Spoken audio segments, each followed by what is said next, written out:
Hello dears gangs, आज की इस वीडियो में मैं डिस्कस करने जा रहा हूँ जो हमारा टॉपिक रहेगा वो रहेगा कंसेप्ट ऑफ फिजिक्स। और कंसेप्ट ऑफ फिजिक्स में जो डिस्कशन रहेगा वो रहेगा हीट में मैं डिस्कस करूँगा law of thermodynamics, specific heat पे प्रॉब्लम डिस्कस करूँगा। साथ साथ एक बहुत ही हॉट टॉपिक रहता है सभी कंपटीशंस में, हीट रेडिएशन, ब्लैक बॉडी, इन पे प्रॉब्लम डिस्कस करूँगा। सभी क्वेश्चन जो इसमें डिस्कस कर रहा हूँ वो कॉम्पिटिटिव एग्जाम में आए हुए हैं या आ चुके हैं या आने वाले हैं या लगातार आते रहते हैं। ऐसे ही क्वेश्चन इसमें डिस्कस करने जा रहा हूँ। तो सबसे पहले डिस्कस करना चाहूँगा मैं law of thermodynamics. Law of thermodynamics में मैं चारों लॉ बता देता हूँ, कौन कौन से थर्मोडायनेमिक्स के लॉ हैं, क्या कहते हैं, किन सिद्धांतों पर बेस हैं, क्या इनके फायदे हैं। पहला लॉ जो मैं डिस्कस कर रहा हूँ वो हमारा फर्स्ट जो पहली बार मैं डिस्कस करूँगा वो जीरोथ लॉ डिस्कस करूँगा। फिर इसी में first law of thermodynamics discuss कर रहा हूँ। फर्स्ट लॉ के बाद फिर इसी में सेकंड लॉ डिस्कस कर रहा हूँ और फिर मैं करूँगा इसके अंदर थर्ड लॉ ऑफ थर्मोडायनेमिक्स। तो चारों लॉ को इसी में डिस्कस कर दे रहा हूँ। इनमें एक ना एक क्वेश्चन आता ही रहता है, हॉट टॉपिक रहते हैं। First law of thermodynamics, zeroth law, second law, third law. क्या कहता है, मैं जीरोथ लॉ पर डिस्कशन दे रहा हूँ। क्या कहता है जीरोथ लॉ कि अगर हमारे पास में तीन सिस्टम्स ऐसे हैं कि ये सिस्टम्स जो है, एक सिस्टम है ए, एक सिस्टम है बी और एक है सिस्टम सी। तो जीरोथ लॉ हमारा कहता है कि अगर हमारा ये तीन सिस्टम्स हैं और इन तीन सिस्टम्स में ए और बी आपस में थर्मल इक्विलिब्रियम पे हैं, बी और सी आपस में थर्मल इक्विलिब्रियम पे हैं, तो ए और सी भी आपस में थर्मल इक्विलिब्रियम पे होंगे।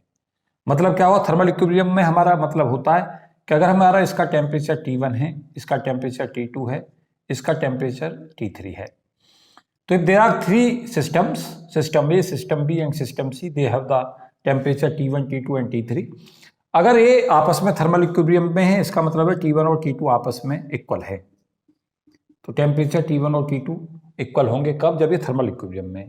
थर्मल इक्विलिब्रियम उस सिचुएशन को कहते हैं कि अगर हम इन सिस्टमों को आपस में कनेक्ट कर दें तो ना तो हीट इधर से इधर आए और ना इधर से इधर जाए।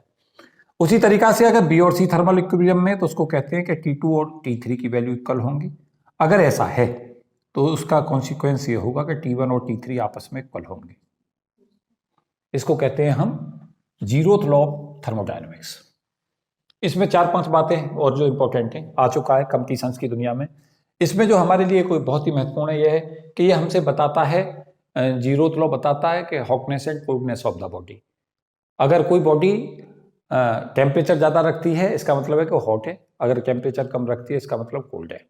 और अगर दो सिस्टमों को हम आपस में कनेक्ट कर देते हैं और दोनों सिस्टम में से हीट एक से दूसरे में और दूसरे से पहले में नहीं जाती है तो इसका मतलब है उन्होंने टेम्परेचर सेम अचीव कर लिया है।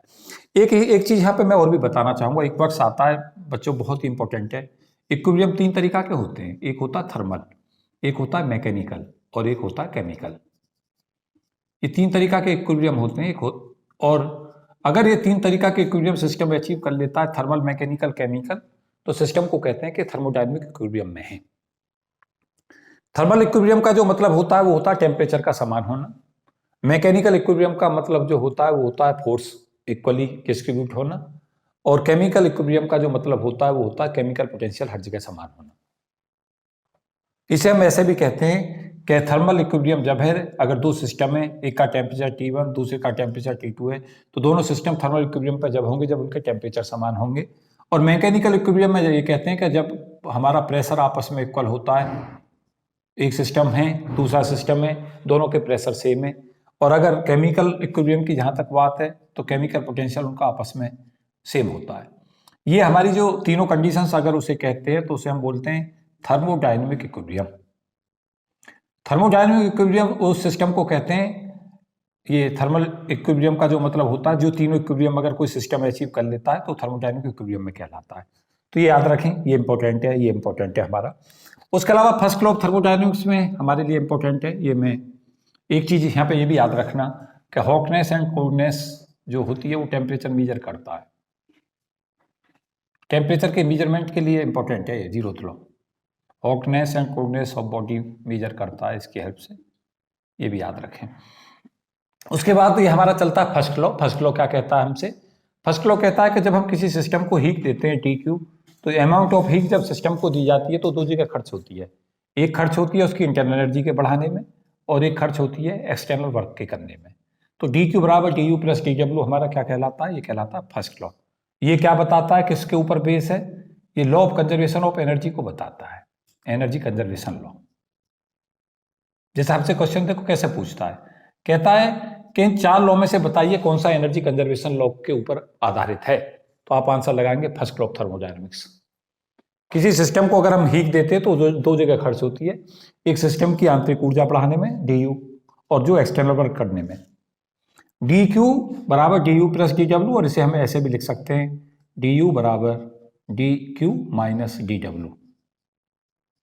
इनमें क्यू और डब्ल्यू जो होते हैं वो हमारे पाथ डिपेंडेंट पैरामीटर होते हैं, और यू जो होता है वो पाथ पर निर्भर नहीं करता। इंटरनल एनर्जी जो है पॉइंट फंक्शन होती है, और क्यू और डब्ल्यू जो है ये हमारे पाथ के फंक्शन होते हैं, पाथ पर निर्भर करते हैं। लेकिन D Q minus D W का जो डिफरेंस है वो सदा सेम रहता है हर पाथ में, और वो सिस्टम की क्या कहलाती है, चेंज इन इंटरनल एनर्जी के इक्वल होता है। ये याद रखें, ये इंपॉर्टेंट है ये भी। सेकंड लॉ ऑफ थर्मोडायनेमिक्स में याद रखें कि जो हमारा डी क्यू होता है, अमाउंट ऑफ हीट जब दी जाती है टेम्परेचर टी कांस्टेंट के ऊपर तो एंट्रोपी बढ़ती है। अगर हीट देते हैं तो change in entropy D S होता है, और टेम्परेचर टी पे वो अमाउंट ऑफ हीट इतनी दी जा रही है कि हम ये मान के चल रहे हैं कि उसका टेम्परेचर नहीं चेंज हो रहा है। ये हमारा क्या कहलाता है, सेकंड लॉ ऑफ थर्मोडायनेमिक्स।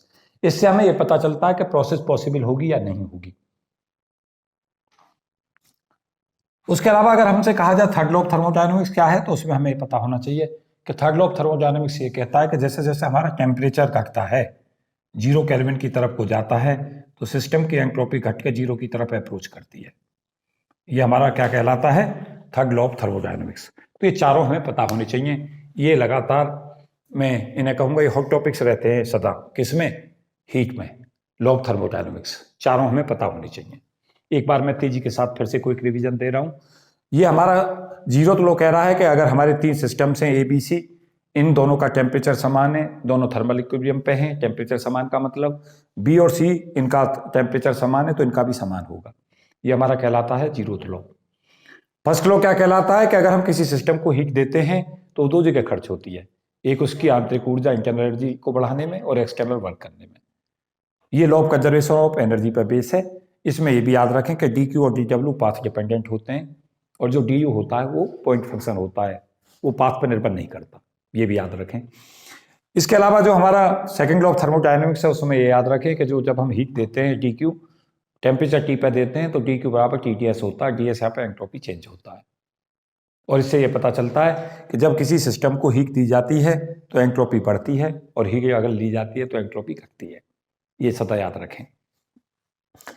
जो हमारा थर्ड लॉ ऑफ थर्मोडायनेमिक्स है वो ये कहता है कि जब टेम्परेचर 0 केल्विन की तरफ को जाता है, टेम्परेचर घटता जाता है सिस्टम का, तो एंट्रोपी घटती जाती है, और जब टेम्परेचर 0 केल्विन की तरफ अप्रोच करता है तो एंट्रोपी 0 की तरफ अप्रोच करती है। ये क्या कहलाता है, थर्ड लॉ ऑफ थर्मोडायनेमिक्स। मुझे उम्मीद है चारों लॉ आपको याद हो गए होंगे, है ना। यहाँ से क्वेश्चन आता है, मैं देख रहा था ये क्वेश्चंस जो है लगातार पूछे जाते हैं। उन्हीं क्वेश्चनों को मेरा प्रयास रहेगा इस वीडियो में डिस्कस करने का। जो भी क्वेश्चंस कॉम्पिटिटिव दुनिया में लगातार हॉट बने रहते हैं, जहाँ से क्वेश्चंस आता है, देखो ये क्वेश्चन तो मैं लगातार देख ही रहा हूँ। कहता है कि एक सिस्टम ए है, वो थर्मल इक्विलिब्रियम में है बी और सी से, बी और सी आपस में थर्मल इक्विलिब्रियम में है, ये कौन सा लॉ है? तो क्या आंसर लगाओगे? क्यों जी? 0th लॉ, बस 0 हो गया, है ना। और एक क्वेश्चन आया कंसेप्ट ऑफ टेम्परेचर कौन इंट्रोड्यूस करता है? ये भी यही करता है, 0th लॉ। उसके अलावा एक क्वेश्चन आया law of conservation of energy पे कौन सा लॉ बेस है? हाँ, यही हो गया। एंट्रोपी को कौन सा लॉ डिफाइन करता है? Second law. थर्ड लॉ क्या कहता है? ये कौन बताता है कि जब टेम्परेचर 0 केल्विन की तरफ जाता है एंट्रोपी 0 की तरफ अप्रोच करती है? Third law. तो यही तो सीखना है, यही था हमारा जो नेट कॉन्सिक्वेंस थे। सीख गए? इन्हें परमानेंट मेमोरी में रखना, यहाँ से क्वेश्चन आता ही आता है। टीजीटी, पीजीटी, स्टेट प्रोफेसर का एग्जाम, कोई हिंदुस्तान का कोई एग्जाम नहीं जो इन लॉ पे क्वेश्चन जहां ना आता हो। तो ये मेरे सब में जितने भी क्वेश्चन कवर कर रहा हूँ सारे हॉट टॉपिक कवर करूंगा इसमें, जितने भी महत्वपूर्ण क्वेश्चंस पूछे जाते हैं। एक तो मैं देखो एक चीज और भी मैंने बहुत महत्वपूर्ण पढ़ाई, मैकेनिकल इक्विलिब्रियम में क्या होता है, 2 सिस्टम्स हैं, उन पे अगर प्रेशर सेम है तो मैकेनिकल इक्विलिब्रियम होगा, उनका अगर टेम्परेचर समान है तो थर्मल इक्विलिब्रियम होगा, और केमिकल पोटेंशियल समान है तो केमिकल इक्विलिब्रियम होगा। ये हमारे लिए इंपॉर्टेंट है, एक क्वेश्चन जो बड़ा ही महत्वपूर्ण मुझे लगता है, इसे मैं करा रहा हूँ। ये हमारे पास अगली जो प्रॉब्लम है उसमें क्या कर रखा है, स्पेसिफिक हीट बता रखी है सबस्टेंस की लो टेम्परेचर पे। क्या बता रखा है, सी की वैल्यू स्पेसिफिक हीट AT³ दे रखी है। क्या कहा है क्वेश्चन में, the specific heat of a substance at very low temperature T is proportional to T³ और C बराबर AT³, ये कॉन्स्टेंट है। कहता है कि कितनी हमें हीट देनी पड़ेगी सबस्टेंस को जिसका मास m है और टेम्परेचर को T1 से T2 तक बढ़ाना है। तो मास m की बॉडी का टेम्परेचर T1 से लेकर T2 तक बढ़ाने में कितनी अमाउंट ऑफ हीट हमें देनी पड़ेगी, ये क्वेश्चन आया हुआ है ना। सी है स्पेसिफिक हीट है, हाँ क्वेश्चन में दे रखा है AT³ है ना, ये दे रखा है क्वेश्चन में। क्वेश्चन में पढ़ के सुनाई देता हूं एक बार। क्वेश्चन में दे रखा है the specific heat of a substance eight very low temperature T is given by C बराबर AT³। ये जहाँ पे कॉन्स्टेंट है, कहा इस हीट बताइए जो टेम्परेचर रेज करने के लिए चाहिए, T1 से T2 टेम्परेचर रेज करना और मास m है सब्सटेंस का। कैसा करोगे, एक्सप्रेशन होता है DQ बराबर mc/dt। ये फॉर्मूला पढ़ा। स्पेसिफिक हीट की डेफिनेशन अगर तुम्हें याद हो, सी की डेफिनेशन थी 1/m dQ/dt, ये होती है। कैसे डिफाइन करते हैं, यूनिट मास के सब्सटेंस को अगर हम लें जिनका मास यूनिट है, उसका टेम्परेचर 1 डिग्री सेंटीग्रेड या 1 डिग्री केल्विन बढ़ाने के लिए जितनी हीट की रिक्वायरमेंट होती है वो सी होता है स्पेसिफिक हीट। जानते हो, ऐसे बनाते हैं परिभाषा कि किसी सब्सटेंस का यूनिट मास लिया जाए और उसका टेम्परेचर 1 डिग्री सेंटीग्रेड या 1 डिग्री केल्विन बढ़ाएं, जितनी हीट की रिक्वायरमेंट होती है उसकी स्पेसिफिक हीट कहलाती है। यस। और जब अवस्था परिवर्तन हो रहा हो, ध्यान दो कुछ अच्छी अच्छी चीजें सिखाऊंगा मैं। अगर अवस्था में परिवर्तन हो रहा हो और टेम्परेचर चेंज ना हो रहा हो, वहां स्पेसिफिक सतह इन्फिनिटी हो जाती है। जैसे आप सॉलिड से लिक्विड बना रहे हो आइस को, तो आप हीट तो दे रहे हो, मास भी है लेकिन टेम्परेचर बढ़ नहीं रहा, तो सी वहां इन्फिनिटी होगा। कई बार क्या होता है, सबस्टेंस का टेम्परेचर बढ़ जाता है, कई बार अवस्था परिवर्तन होता है, टेम्परेचर तो नहीं बढ़ रहा लेकिन हीट जा रही है। वहां मास भी है और DQ हीट भी दे रहे हो लेकिन टेम्परेचर नहीं बढ़ रहा, टेम्परेचर में बदलाव 0 हो गया तो सी इन्फिनिटी हो गया। तो अवस्था परिवर्तन के समय पे जो स्पेसिफिक हीट होती है वो इन्फिनिटी होती है। Get up my point. और डेफिनेशन तुम्हें यहां से बनानी आ जानी चाहिए, वो सिखाई मैंने तुम्हें अभी, इसी से ये फॉर्मूला बन गया। कोई दिक्कत हुई तो यहां से क्या करो, m और c की वैल्यू यहां से उठा कर रख दो। इसमें कितनी है, AT³/dt, ये DQ हो गया। ये बेसिकली T से लेकर T+dt तक टेम्परेचर राइज करने में हीट की रिक्वायरमेंट है। और टेम्परेचर हमें कहां से कहां बढ़ाना है, लिमिट लगा दो, तो T1 से T2 लगा दो। तो यहां से Q आ गया 1/4 ma आ गया और T2 4 माइनस T1 4, ये आ गया आंसर।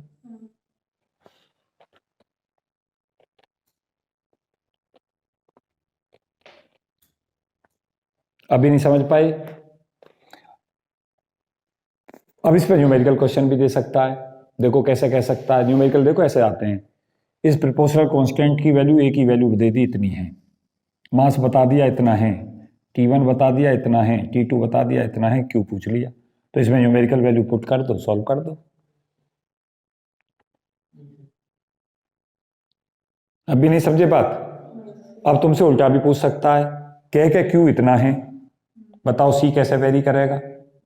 तो C में तुम्हें पता चला कि यहाँ पे पावर 4 आ गई है, तो एक पावर कम आएगी यहाँ। अब भी नहीं समझे बात, क्योंकि इंटीग्रेशन किया है ना तुमने, तो एक पावर बढ़ गई है उससे। जैसे क्वेश्चन आपसे कहेगा Q इतना, तो C बताइए कितना, तो आपसे उल्टा पूछ लिया इसी क्वेश्चन को, वहां पे दे देगा C की वैल्यू AT² होगी, C की वैल्यू AT³ होगी, C की वैल्यू AT4 होगी, C की वैल्यू AT5 होगी। ये आंसर हो गया, क्वेश्चन रिवर्स कर दिया। ये कर लोगे, ऐसे क्वेश्चंस बहुत आते हैं।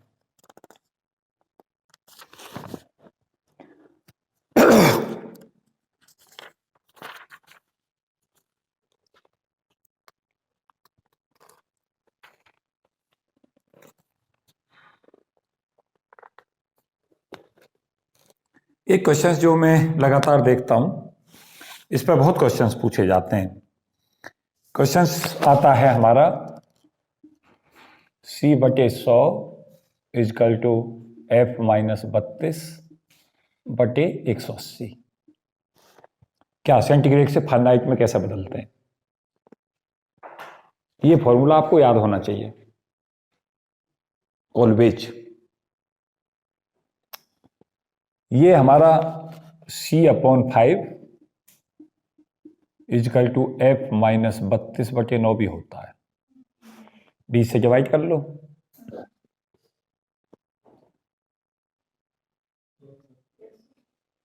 यहाँ आपसे पूछता है बताइए किस टेम्परेचर पे सेंटीग्रेड और फ़ारेनहाइट स्केल इक्वल हो जाएंगे। निकालना क्वेश्चन।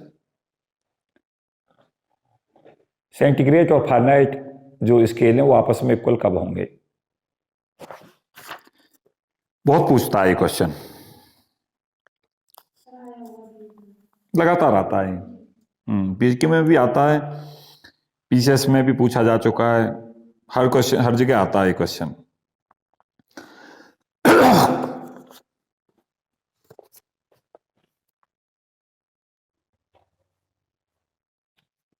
C बराबर F कर दो, बस इक्वेशन सॉल्व कर दो। 40 आ रहा है, -40 आ रहा है। -40 ही तो सुनना था मुझे। 40 और -40 में अंतर है। सेम मत सोचो। क्या करोगे? ये मान लो कि C और F दोनों आपस में इक्वल हो जाते हैं X पे। अब X की वैल्यू निकाल दो, तो X/5 इजकल टू X - 32/9। तो 9X की वैल्यू कितनी हो गई? 5X माइनस, तो ये आ गया हमारा 4X इजकल टू -160। तो X की वैल्यू -40 आ गई। तो -40 डिग्री पे हो जाएगा ऐसा, सेंटीग्रेड और फ़ारेनहाइट दोनों आपस में इक्वल हो जाएंगे। एक क्वेश्चन से इस फॉर्मूले पे बेस बहुत ज़्यादा पूछा जाता है, इसलिए मैंने करा दिया है। आप इसको अच्छे से तैयार करके रखें सदा। लगातार क्वेश्चंस इस पे देखे जाते हैं, लगातार क्वेश्चंस इस पर आते हैं। एक क्वेश्चंस क्रिटिकल टेम्परेचर प्रेशर और इस पे देख रहा हूं मैं, लगातार पूछे जाने वाला क्वेश्चंस। ये नोट कर लिया है सब? साथ के साथ नोट करते रहा करो। अभी की तक की वीडियो में मैं क्या डिस्कस कर रहा था, देखो मैं बता दूं। अभी मैंने 5-6 चीजें क्या डिस्कस की हैं। इसमें सबसे पहले मैंने किए लॉ, चारों, 0th law, first law, second law, third law, ये डिस्कस कर दिए। इन पे मेन चीजें बता दी, कौन सी चीज क्या डिफाइन करती है। उसके बाद जो तुम्हें डिस्कस करके दिया क्वेश्चन, वो एक दिया स्पेसिफिक हीट पे। फिर एक क्वेश्चन करा दिया तुम्हें सेंटीग्रेड और फ़ारेनहाइट स्केल पे। एक क्वेश्चन वान डेर वाल्स पे पूछा जाता है लगातार, मैं डिस्कस कर रहा हूं इसके भी इंपॉर्टेंट रिजल्ट्स।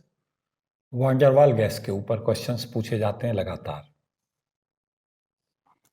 वान डेर वाल गैस को हम रियल गैस भी कहते हैं।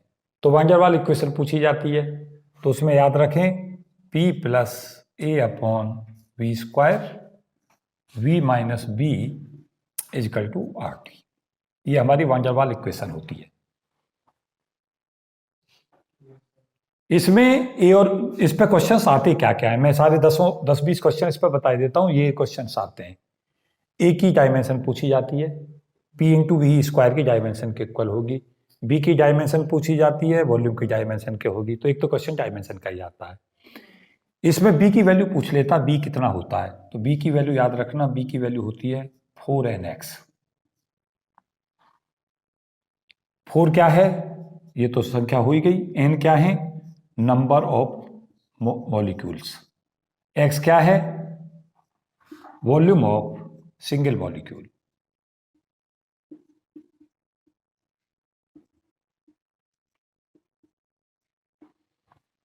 b बराबर 4nx।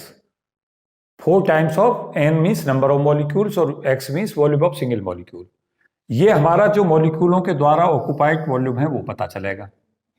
ये तो सिंगल का था और ये टोटल नंबर ऑफ मॉलिक्यूल है। तो टोटल वॉल्यूम जो मॉलिक्यूल घेरेंगे वो है टोटल वॉल्यूम जो ऑक्युपाई करेंगे, उसका 4 टाइम्स होता है अभी। ये याद रखना है। और म्यू मोल के लिए पूछ ली जाए ये सिंगल मोल के लिए थी, अगर म्यू मोल के लिए पूछी जाती है तो ये लिखें।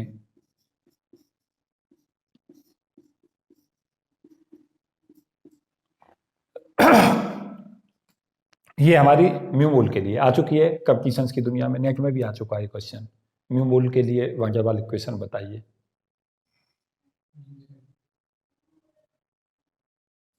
इसमें याद रखें कि पॉइंट ऑफ इन्फ्लेक्शन के ऊपर जहां स्टेट बदलती है, पॉइंट ऑफ इन्फ्लेक्शन पे जहां इसकी अवस्था बदलती है वहां D P D upon D V zero होता है और D two P upon D V square zero होता है। ये पॉइंट ऑफ इन्फ्लेक्शन कहलाते हैं। जहां D P upon D V zero हो जाए, जहां D two P upon D V square zero हो जाए, वो क्या कहलाते हैं? Point of inflection. इस इक्वेशन से जब हम ऐसा करते हैं, जहां ऐसा होता है वहां पे प्रेशर को पी कहलाता है पीसी, वी कहलाता है वीसी और टी कहलाता है टीसी। ये हमारी कहलाती हैं पीसी, वीसी, टीसी को कहते हैं। पीसी कहलाता है क्रिटिकल प्रेशर, वीसी कहलाता है क्रिटिकल वॉल्यूम और टीसी कहलाता है क्रिटिकल टेम्परेचर। ये भी पता हो। यहाँ पे याद रखें कि पीसी की जो वैल्यू होती है वो ए अपॉन 27 बी स्क्वायर होती है, वीसी की वैल्यू हमारी 3 बी होती है और टीसी की वैल्यू यहाँ हमारी 8 ए अपॉन 27 बी आर होती है। इन पे बहुत क्वेश्चन पूछे जाते हैं पीसी, वीसी, टीसी की वैल्यू पे। ये सबसे महत्वपूर्ण है और ये बहुत महत्वपूर्ण है। आजकल हॉट टॉपिक बना हुआ है म्यू मोल के लिए वान डेर वाल इक्वेशन। ये भी बहुत पूछा जाने वाला क्वेश्चन है। मैं पता एक चीज़ उठा रहा हूँ, उस पर जो पेपर है सामने मेरे, इनमें एक चीज़ मुझे दिख रही है। जैसे ये क्वेश्चन मैं देख रहा हूँ, इसमें पूछा गया क्रिटिकल टेम्परेचर का फॉर्मूला बताइए, तो ये रहा, ये आंसर मार्क करना है। जब आपने ये सोच लिया कि क्रिटिकल का पूछ लिया गया है तो इन दोनों का पूछ सकता है, तो पहले से तैयार रहो। वीसी पूछे तो 3b, ये क्वेश्चन आ चुका है, वीसी बराबर 3b। वीसी देता, बी पूछ लेता है, तो बी बराबर वीसी बाई 3 करना है। अभी नहीं समझे बात? और ऐसे पूछ लेता है, कैसे? वीसी को कौन डिसाइड करता है? बी करता है केवल। पीसी को कौन डिसाइड करता है? ए और बी। और टीसी को ए और B. R TC upon PC VC पूछ लेता है ही, उसकी वैल्यू होती है 8/3। ये तुमने वान डेर वाल्स का मेन काम सब कर लिया। ये सब हॉट टॉपिक्स हैं जो लगातार पूछे जाने वाले हैं। मैं पेपर सामने रख के ये देख रहा होता हूँ कि क्वेश्चंस कहाँ से आ रहा है और इसी के आसपास की सब बातें डिस्कस कर देता हूँ एक ही जगह, जिससे आपको क्या फायदा हो जाए, जब आपको पेपर को देखो तो आपको सब चीज़ें एक ही जगह पर कलेक्ट मिल जाए कि हाँ ये चीज़ें देखो आ चुकी हैं, ये चीज़ें आ सकती हैं। आपको सदा एक ही चीज़ पे सदा तैयार रहना है कि जो क्वेश्चंस आते हैं उन क्वेश्चनों में से कौन सा क्वेश्चन आ चुका है, कौन सा क्वेश्चन की फर्दर संभावना है। एक क्वेश्चन जो मैं रेगुलर देख रहा हूँ वो हमारा रहता है, ये तो वान डेर वाल इक्वेशंस का हो गया।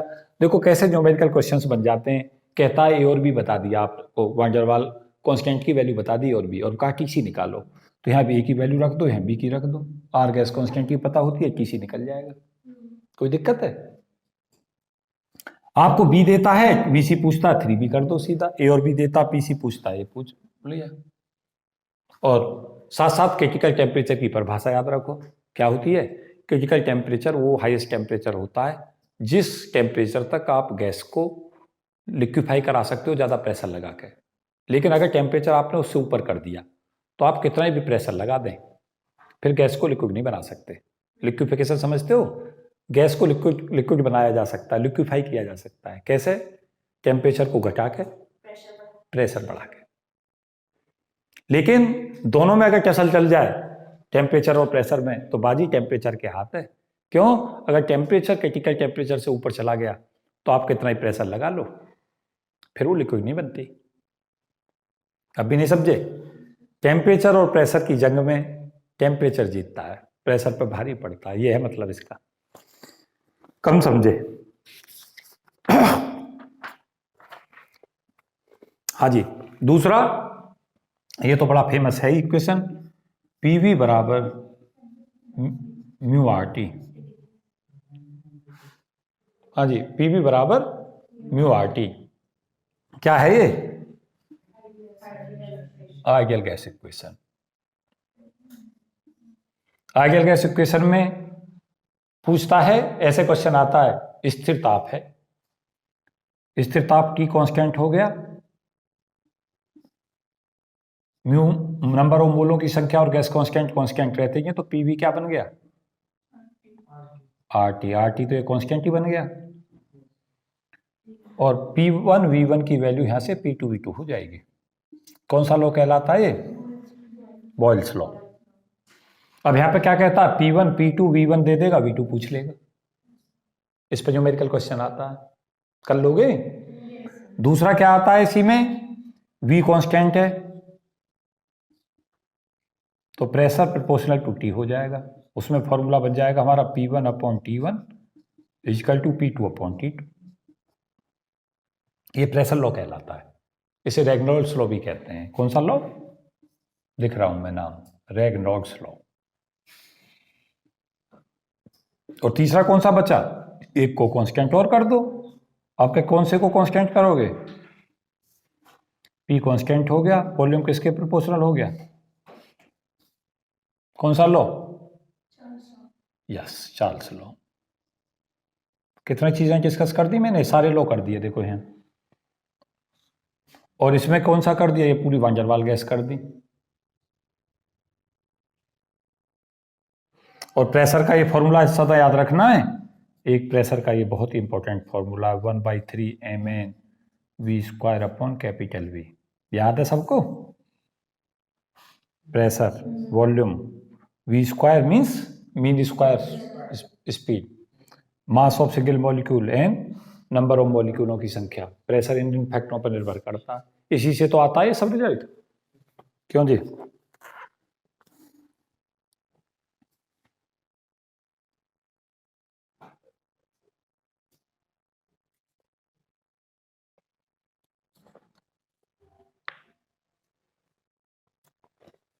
देखो इसमें मैंने क्या क्या डिस्कस कर दिया, इसमें मैंने डिस्कस कर दिया लॉ ऑफ थर्मोडायनेमिक्स, इसमें स्पेसिफिक हीट पे भी कुछ और पॉइंट डिस्कस करे दे रहा हूँ, हीट रेडिएशन और ब्लैक बॉडी पे भी लूंगा।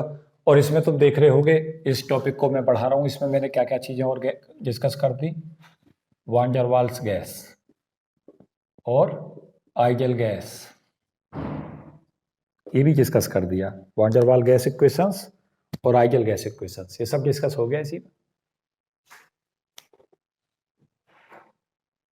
और सारे लो आगे देखो इसी में,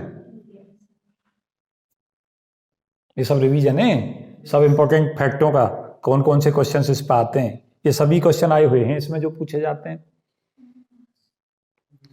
और एक यहाँ पे एक इंपॉर्टेंट रिजल्ट ये है, टीबी बाय टेम्परेचर, उसकी वैल्यू होती है A/RB, इसे हम कहते हैं बॉडी टेम्परेचर। उस तापक्रम पे जिस पे कोई गैस बायल लॉ का पालन करती है उसे हम बॉडी टेम्परेचर कहते हैं। A/RB होती है इसकी वैल्यू। और एक होता है टेम्परेचर ऑफ इन्वर्जन, उसकी वैल्यू होती है 2A/RB। ये तीनों रिजल्ट ये भी याद रखें, ये तीन रिजल्ट हैं, TB body temperature, inversion temperature, critical temperature, critical volume, critical pressure, और वो सारे लॉ आ गए इसमें। सब नोट कर रहे हो, थोड़ा स्पीक से करो। ये lecture concept of physics minimum समय में मैक्सिमम आउटपुट के लिए हैं। आप कम समय कैसे खर्च करें और ज़्यादा आउटपुट कैसे लें, तो ये सब फैक्टों के वो हैं कॉम्बिनेशंस। इसमें मैंने डिस्कस ना किया कि फॉर्मूला कहाँ से आया, ये आपको रिमेंबर रखने हैं। फिर एक ब्लॉग लेक्चर चलते हैं कि इनमें कहाँ कहाँ से क्या क्या चीज़ें पूरी डिटेल में डिस्कस की जाए।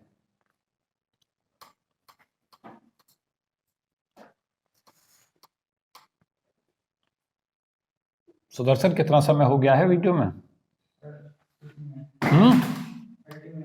बस बहुत खींच दिया हमने 30 मिनट।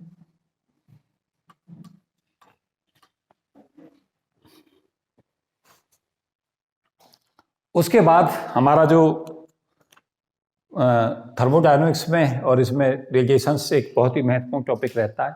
मैं रेडिएशन के कुछ क्वेश्चंस भी हैं डिस्कस करना चाहूँगा और रेडिएशन की कुछ फिजिक्स भी बताऊंगा। देखो रेडिएशंस में स्टीफन्स लॉ पे क्वेश्चंस लगातार आता है। एक मैं 3 से 4 लॉ पहले डिस्कस कर रहा हूँ और हर लॉ पे फिर एक एक क्वेश्चन कराए देता हूँ। पहले लॉ डिस्कस करूंगा और लॉ के साथ साथ फिर क्या बताऊंगा तुम्हें, उस पर क्वेश्चंस बताऊंगा क्या क्या आते हैं और उन्हें कैसे हैंडल करें। तो सबसे महत्वपूर्ण तो देखो जो हमारा हीट रेडिएशन है उसमें सबसे महत्वपूर्ण क्वेश्चन होता है स्टीफन्स लॉ। अगर मुझसे पूछा जाए सबसे ज्यादा क्वेश्चंस किस पर आता है तो स्टीफन्स लॉ और वीन्स लॉ पे सबसे ज्यादा आता है। क्या कहता है कि अगर हमारी कोई ब्लैक बॉडी है, सपोज क्या ये ब्लैक बॉडी है, इसका एरिया ए है, इसका टेम्परेचर टी है, ये यहां से एनर्जी रेडिएट कर रही है, हीट एनर्जी। तो हीट एनर्जी अगर ये रेडिएट करती है तो energy radiated per unit area per unit time, ये टी की पावर 4 पे प्रोपोर्शनल होता है। Energy radiated by the black body per unit area per unit time is proportional to T की पावर 4। ये बहुत इंपॉर्टेंट है, per unit area per unit time. तो यहां पे जो हीट एनर्जी हो गई radiated by the black body वो ए इंटू टी और टी की पावर 4। ये स्मॉल टी क्या है? टाइम। और कैपिटल ए जो एरिया है। अब क्वेश्चंस देखो इस पे कैसे पूछे जाते हैं, इस पे बहुत ज्यादा क्वेश्चंस आते हैं, ये हमारा बहुत इंपॉर्टेंट रिजल्ट है। मैं देखो एक क्वेश्चन सबसे सिंपल से शुरू करता हूं। कहता है एक ब्लैक बॉडी है और स्फेरिकल उसकी शेप है और रेडियस उसकी आर है। उसके बाद दूसरी ब्लैक बॉडी है जिसकी रेडियस स्फेरिकल शेप है और उसकी रेडियस 2r है। ये टेम्परेचर ये भी टी रखती है, ये टेम्परेचर ये भी टी रखती है। कहता बताएं कि इसमें से जो ब्लैक बॉडी है कौन सी ज्यादा हीट रेडिएट करेगी? क्यों? क्योंकि यहाँ टी तो सेम हो गया, अब ये एरिया तय करेगा। तो यहां से पता चला E को मैं दिखा रहा हूं Q1 से, तो Q1 अपॉन Q2 की वैल्यू A1 अपॉन A2 के प्रोपोर्शनल हो गई बच्चों। और A हो गया हमारा R1 स्क्वायर, 4 पाई R1 स्क्वायर होगा ना, 4 पाई R स्क्वायर होता है एरिया स्फेरिकल शेप में। ये आ गया। R1 की जगह पे क्या लगा दो? R square. R2 की वैल्यू कितनी रख दो? तो कैंसिल हो गए। क्या आ गया आंसर? Q2 बराबर 4Q1 हो गया। क्या मतलब हुआ? ये अगर ये Q रेडिएट कर रही है तो ये 4Q करेगी। आपने देखा होगा टिक्की खाने जाते हो, देखते हो उनका चूल्हा देखा कितना बड़ा होता है? क्यों होता है? जिससे नीचे से हीट को ज्यादा एब्जॉर्ब करके हीट ज्यादा निकाले। चूल्हे जो बनाए जाते हैं उनके पीछे फिजिक्स होती है, और तुमने देखा होगा नीचे से उसे ब्लैक कर लेते हैं वो काला, जिससे वो रेडिएशन को ज्यादा से ज्यादा एब्जॉर्ब करें। जब चूल्हा आता है घर पे तो उसे ब्लैक करने का प्रयास किया जाता है। पता नहीं पता क्यों? क्योंकि ब्लैक कलर सबसे ज्यादा हीट को एब्जॉर्ब करता है, और जो जितना ज्यादा अच्छा एब्जॉर्ब करता है उतने अच्छा रेडिएट इमिट करता है। फिजिक्स ही तो लगी होती है। अनपढ़ लोग भी जानते हैं कि चूल्हे को भैया ब्लैक करो पहले। क्यों जी? उन्हें फिजिक्स तो नहीं पता, लेकिन वो फिजिक्स को अप्लाई करते हैं। हाँ जी। ये जो है ये 3 डायमेंशन में है। अगर हम 2 डायमेंशन और 1 डायमेंशन में रखें तो ये पे कैसे फर्क पड़ेगा? बेसिकली क्या होता है कि जो हमारे पास में होते हैं ना सिस्टम्स, वो 1D के ब्लैक बॉडी रेडिएशन नहीं होते। ये 2D और 3D में जनरली एग्जिस्ट करते हैं। और ज्यादातर जो सिस्टम्स होते हैं ना वो इसी तरीका के होते हैं। नहीं, अब अगर आपने एरिया को लिया तो अब क्या होगा? अब तुम्हें खुद ही ये पता चलेगा कि जो हमारा एरिया है वो एरिया, सरफेस एरिया कौन से केस में बन सकता है। अब एरिया तो नहीं आ सकता अगर 1D है। 1D में एरिया कैसे ले लोगे? एरिया ही नहीं सकता, क्योंकि उसका 1D का तो एरिया होता ही नहीं। तो अब आपको ये देखना पड़ेगा कि फिर एरिया को किससे रिप्लेस करो। तो उसे मैं आगे नेक्स्ट वीडियो में किसी में डिस्कस करूंगा कि अगर हमें उसे 2D को 1D में बनाना है तो उसके लिए कैसा फॉर्मूला बनाए। मैं दे दूंगा उसके लिए भी एक्सप्रेशंस। नहीं, मैंने करा रखा है वो, उस पर मैंने एक वीडियो दे रखी है अलग से, पूरी एक वीडियो डाली थी उस पर। आया हो क्वेश्चन है, पीछे नेट में पूछा गया था एक क्वेश्चन उस पर। कल भी आया है, हाँ, उस पर पहले भी आ चुका है नेट में। मैंने एक वीडियो डाल रखी है पूरी उस पर। मैंने बताया कि 3D ब्लैक बॉडी को 2D में बदला जाए तो रिजल्ट हमारे क्या बदलेंगे। मैं दिखाऊंगा तुम्हें एक वीडियो, और फिर उसी में मैंने हिंट कर दिया कि 2D के रिजल्ट 1D में लाना तो हम कैसे करें। मैं सब पे वीडियो देता हूँ, पहले मेरे सामने आया था ये क्वेश्चन तो मैंने उस पर दे दिए। अब मैं यहाँ क्यों डिस्कस नहीं करना चाहता कि अगर मैं उसे करने को चला तो मेरा टॉपिक रह जाएगा जो मुझे इसमें कराना है, इसलिए वहीं से कहूँगा वहीं देखो। यहाँ दूसरी चीज देखो, दोनों चीजें बदल सकता है। इसी क्वेश्चन को ऐसे भी तो कह सकता है कि यहाँ टेम्परेचर T है, यहाँ 2T है, इसकी 2R है। फिर आपको दोनों चीजें कवर करनी है, तब आप उस पर फॉर्मूले पे क्या लगाओगे, तब लगाओगे Q1 upon Q2 equal to R1 square T1 4 R2 square. अगर ये टेम्परेचर सेम होते हैं तो इन्हें कैंसिल आउट कर लेना। टेम्परेचर अगर अलग हो और रेडियस भी अलग हो तब ये लगाना फॉर्मूला।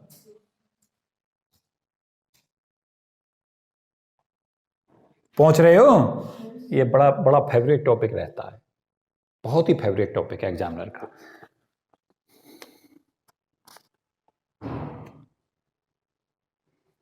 ये सब जानते हो कि गुड इमिटर्स जो होते हैं वो गुड एब्जॉर्बर होते हैं, और गुड एब्जॉर्बर ऑफ हीट जो है गुड रेडिएटर ऑफ हीट होते हैं। इसको हम किरचॉफ्स लॉ कहते हैं। किरचॉफ्स लॉ में तुम जानते हो E lambda upon A lambda equal to E lambda होता है। यही तो है कौन, किरचॉफ्स लॉ है ये। एक पर्टिकुलर वेवलेंथ पे ये क्या है, इमिसिव पावर, एक पर्टिकुलर वेवलेंथ पे ये एब्जॉर्प्शन पावर। इमिसिव पावर और एब्जॉर्प्शन पावर की जो रेशो है ब्लैक बॉडी के लिए, वो ब्लैक बॉडी की उस पर्टिकुलर वेवलेंथ पे इमिसिव पावर के इक्वल होती है, और ये कांस्टेंट रहता है। ई लैम्डा अपॉन ए लैम्डा में ये पता चलेगा जो अच्छी जिसकी इमिसिव पावर है उसकी एब्जॉर्प्शन पावर भी ज़्यादा होगी, एंड वाइस वर्सा। इसका मतलब क्या हुआ, जो हीट को ज़्यादा एब्जॉर्ब करेगा रेडिएट भी वही ज़्यादा करेगा, क्योंकि जो ज़्यादा एब्जॉर्ब कर रहा है उसी के पास तो हीट कंटेंट ज़्यादा होगा, एमिट भी तो वही कर सकता है जिस पर होगा। और ये याद रखो कि जो गुड एब्जॉर्बर हैं वो गुड इमिटर होते हैं और बैड रिफ्लेक्टर होते हैं। गुड एब्जॉर्बर वो है हीट रेडिएशन का जो बैड रिफ्लेक्टर है, क्योंकि जो ज्यादा एब्जॉर्ब कर रहा है वो रिफ्लेक्ट कम करेगा। क्यों, हीट कंजर्वेशन समझा रहे हो, तुमने किसी को 100 कैलोरी हीट दी और उसने 95 एब्जॉर्ब कर ली। अब तुमसे कहा जाए भाई इसकी एब्जॉर्प्शन पावर बताओ, तो 95/100 हो गई। और जो हमारी एब्जॉर्प्शन में नहीं गया वो लाइट रिफ्लेक्ट हुई है।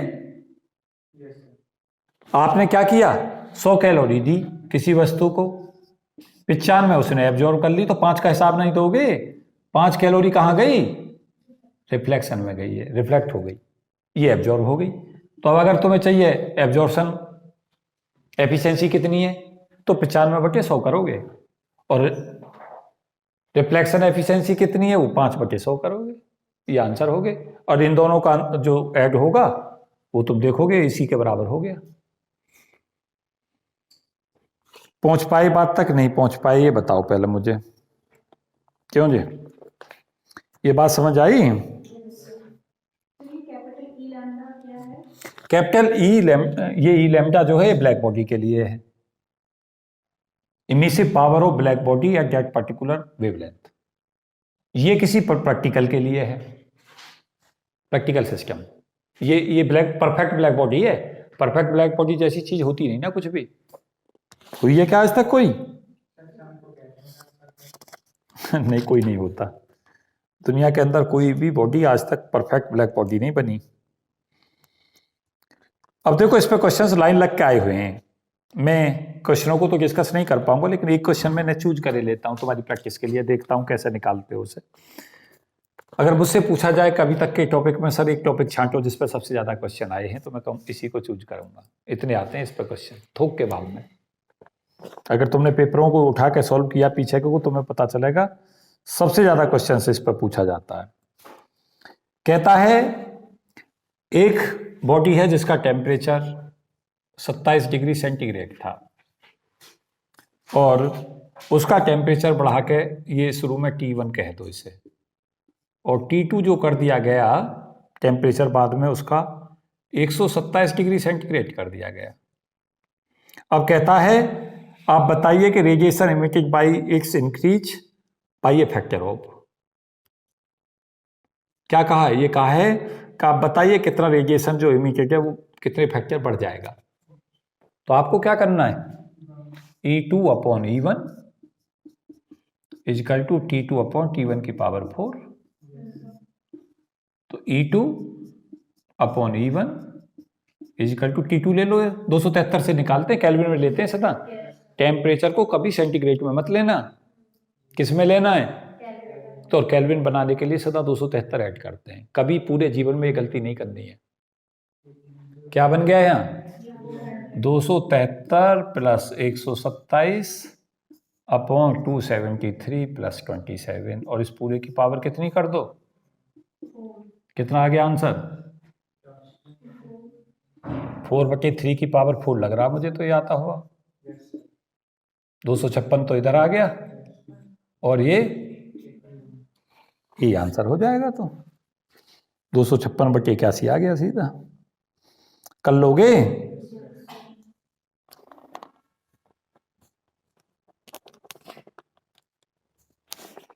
ये क्वेश्चंस में डिस्कस कर रहा था किस पे? स्टीफन्स लॉ पे। एक चीज भी याद रखना कि अगर टेम्परेचर हमारा सराउंडिंग का कह दे, ये सराउंडिंग टेम्परेचर कह दे T0 और टेम्परेचर T कह दे ब्लैक बॉडी का, तो ये स्टीफन बोल्ट्जमैन लॉ बन जाता है कि heat energy by the black body per unit area per unit time ये प्रोपोर्शनल होती है T की पावर 4 माइनस T0 की पावर 4। यहाँ पे क्या क्या कंसिडरेशन शुरू हो गया? अब सराउंडिंग का, और T किसका है? ब्लैक बॉडी का। इन दोनों की T की पावर 4 माइनस T0 की पावर 4 के प्रोपोर्शनल होगा heat energy radiated by body per unit area per unit time. ये होगा फॉर्मूला। इसको क्या कहते हैं बच्चों? ये क्या कहलाता है? Stefan Boltzmann law. पहले कौन सा लॉ था? फिर वो स्टीफन्स लॉ था।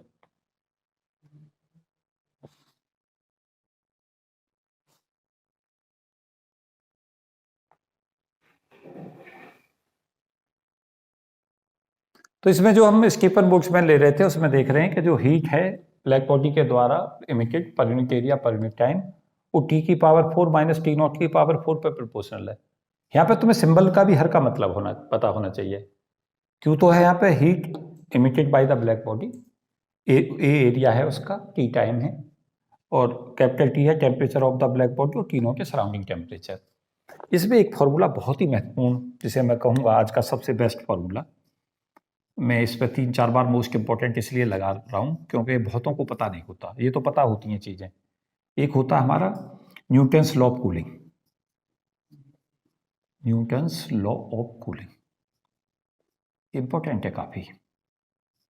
इसका एक फॉर्मूला याद करो, θ1 minus θ2 upon T equal to K θ1 plus θ2 by 2 minus θ0। इस फॉर्मूले को पूरा रिमेंबर कर लो अच्छे से। अब इसमें मैं समझाऊंगा आता क्या है इस पर question. θ1 minus θ2 upon small t equal to K θ1 plus θ2 by 2 minus θ0। अब इसमें मैं पहले ये बताता हूँ कि θ1 क्या है, θ2 क्या है, θ0 क्या है। कैसे क्वेश्चन इस पर आते हैं? जैसे एक बॉडी दी, कहा, ध्यान दो, कहा कि इसका टेम्परेचर 80 डिग्री सेंटीग्रेड था। ठीक, कहता है जो सराउंडिंग टेम्परेचर था उसने कह दिया सराउंडिंग टेम्परेचर हमारा 30 था, 30 डिग्री सेंटीग्रेड। अब क्या कहता है, कैसे क्वेश्चन इस पर बनाता है? कहता है कि 80 से लेकर 70 डिग्री सेंटीग्रेड आने में, टेम्परेचर को कम होने में ये 15 मिनट लेती है, 15 मिनट। अब क्या कहता है क्वेश्चन? अब 70 डिग्री सेंटीग्रेड से 60 डिग्री सेंटीग्रेड में कितना समय लेगी, ऐसा पूछता है। क्वेश्चन समझ गए? सुनो ध्यान से। एक बॉडी है ब्लैक बॉडी, उसका शुरू में टेम्परेचर 80 डिग्री सेंटीग्रेड था, सराउंडिंग टेम्परेचर 30 डिग्री सेंटीग्रेड था। ये ठंडा होना शुरू हो जाती है, कूल होना शुरू होती है, और इसका टेम्परेचर 10 डिग्री घटा 80 से 70 हो गया, उसमें समय लग गया इसे 15 मिनट। अब क्या कहता है, अगला डाटा देता है तुम्हें, 70 से 60 डिग्री सेंटीग्रेड में जो समय लगेगा कूलिंग होने में बताइए कितना समय लगेगा। अब आप इस फॉर्मूले को यूज करेंगे इसको। अब कहोगे सर कैसे करोगे? दो इक्वेशन बनेंगी, θ1 80, θ2 70, t 15 बराबर k। θ1 कितना 80 प्लस 70/2 माइनस 30, एक इक्वेशन।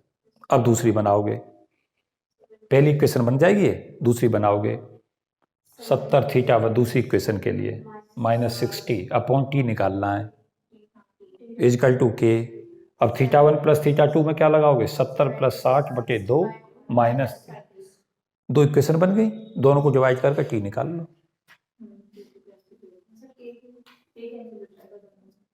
के कट जाएगा ना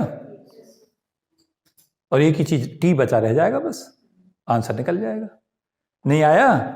इसको कहते हैं न्यूटन्स लॉ ऑफ कूलिंग। कितना आता है ये पेपरों में। और एक बात याद रखना, ये आंसर सदा इस 15 मिनट से ज्यादा आएगा, ये भी याद रखना। क्यों? जब बॉडी का टेम्परेचर हाई होता है और नीचे की तरफ आता है तो शुरू में जल्दी फॉल करता है, समय कम लगता है, और जैसे जैसे नीचे को टेम्परेचर फॉल होता है उतना ही समय ज़्यादा लगता है। देखो यहाँ पे भी 10 डिग्री फॉल हुआ है, 80 से 70 हुआ है, यहाँ भी 70 से 60 हुआ है, 10 का ही तो अंतर है, लेकिन यहाँ समय ज़्यादा लगेगा। मिनट में ही आएगा आंसर, मिनट में ही रखना। कर दिया? कर दो 10। कैलविन में मत रखो, सेंटीग्रेड में सीधा रख दो, कोई दिक्कत नहीं। हाँ, रेशो की वजह से सीधा रख दो, कोई दिक्कत नहीं।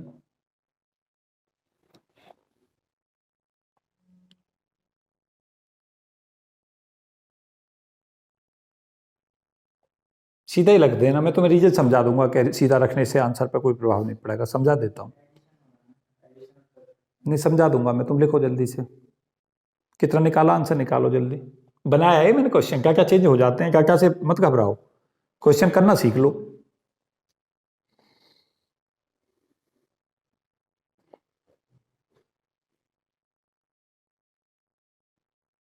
हो गया बच्चों? इतनी देर में तो मैं ही निकाल देता। लो, तुमसे जल्दी निकाले दे रहा हूँ। 10/t इजकल टू के 10/15 हो गया बल्कि ये, और ये हमारा बन गया 80 और 70 हो गया, ये 150 माइनस 30 45। अगली इक्वेशन दो, 10/t इजकल टू के, और यहाँ θ1 प्लस θ2 में 70 प्लस 60 हो जाएगा तुम्हारा 130, 65 माइनस 30 35। अब इसे डिवाइड कर लो। क्यों जी? t/15 is equal to 45/35। 15 गुणा 45/35, 5 नाम 45, 5 सत्ते 35, 135/7। कितना आ रहा तुम्हारा? 7 1 7, ज़्यादा आ रहा मेरा तो।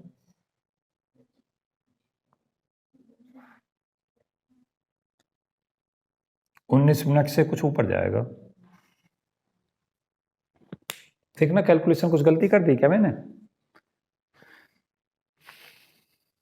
θ1 माइनस θ2 लोगे, ये 10 आ गया, यहाँ रख दिया, t15 रख दो बराबर के।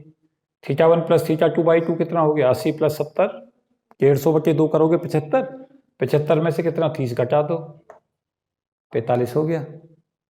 अगली इक्वेशन में फिर से आ जाएगा हमारा 10/t इजकल टू के, और फिर इन दोनों का एडिशन करो, 70 प्लस 60 कितना बैठ गया 130/2 करोगे तो 65, 65 में से 30 घटाओगे तो कितना 35। ये अब इन्हें दोनों को डिवाइड कर लो, कैसे के कट जाएगा, ये आ जाएगा 15 गुणा 9/7 आया, 135/7 आ रहा है ये 20 मिनट से थोड़ा सा कम, 19 और 20 मिनट के बीच में आएगा आंसर। तुम कितनी देर लगा रहे हो इसमें, और क्या करना है? नहीं आया क्या?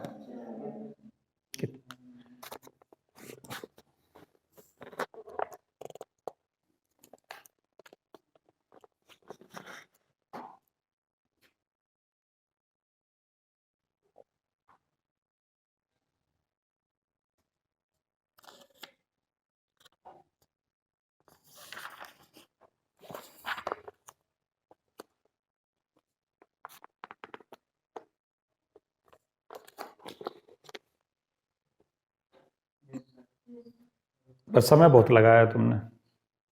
कंसेप्ट तो बढ़िया था ये, लेकिन क्वेश्चन को सॉल्व करने में कितना समय लगा दिया तुमने। अगर वहाँ पेपरों में इतना इतना समय लगाओगे तो कैसे सेलेक्ट होगे। 90.285। जो भी आ रहा 19 और 20 के बीच आएगा। और प्रभु से ये दुआ करो एक ही आंसर मिले इसमें। अगर 19 और 20 के बीच सारे ही हुए चारों तो फिर कैलकुलेशन को बढ़ा देना। एक्यूरेसी समझते हो। अगर 19 से 20 का एक ही आंसर मिले तो कुछ मत करना, सीधा ही लगा देना। अगर 19 और 20 के बीच ही चारों अल्टरनेट हुई तो तुम्हें खुद ही पता चल जाएगा, कैलकुलेशन पॉइंट तक देखनी पड़ेगी। यस, तब इम्पोर्टेंट है। चलो कुछ और बताता हूँ, कितना समय और बच रहा है बच्चों। 2 GB रहेगा बस। कितनी मिनट बची हैं। 9 मिनट। चलो थोड़ा सा एक कंसेप्ट और समझाता हूँ, बस उसके बाद रोक देता हूँ।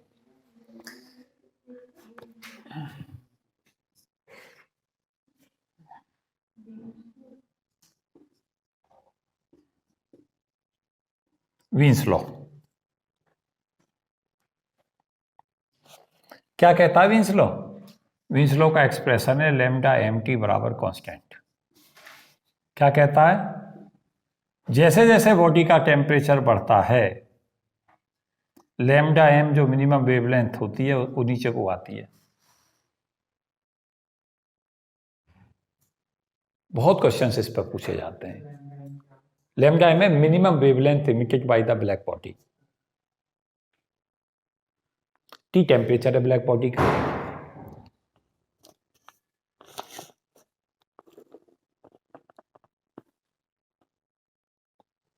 इसमें भी एक चीज याद रखो कि जो हमारा क्वेश्चंस इस पर पूछा जाता है उसमें वही कहता है कि एक